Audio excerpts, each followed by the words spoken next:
British യുദ്ധവിമാനമായ F-35Bയുടെ അറ്റകുറ്റപ്പണികൾ നടത്താനുള്ള സാങ്കേതിക വിദഗ്ധർ തിരുവനന്തപുരത്ത് പറന്നിറങ്ങി. ബ്രിട്ടീഷ് വ്യോമസേനയുടെ ട്രാൻസ്പോർട്ട് വിമാനമായ എയർബസ് A400 അറ്റ്ലസ് വിമാനത്തിലാണ് എത്തിയത്. 17 പേരാണ് സംഘത്തിലുള്ളത്.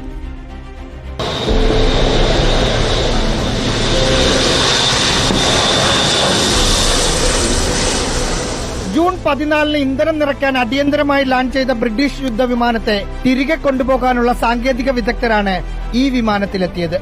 ചിറകുകൾ അഴിച്ച F-35 വിമാനത്തെ കൊണ്ടുപോകുമെന്നുള്ള അഭ്യൂഹങ്ങൾ അസ്ഥാനത്താക്കിയാണ് 400 അറ്റ്ലസിന്റെ വരവ്.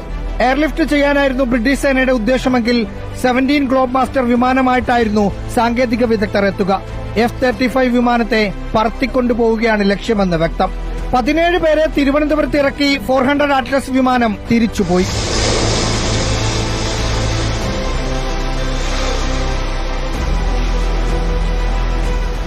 F-35ന്റെ അറ്റകുറ്റപ്പണികൾ ഉടൻ ആരംഭിക്കും. പരമാവധി ഒരാഴ്ചയ്ക്കുള്ളിൽ പ്രശ്നം പരിഹരിക്കാൻ കഴിയുമെന്നാണ് പ്രതീക്ഷ. Rahees Rasheed, in reporter, Thiruvananthapuram.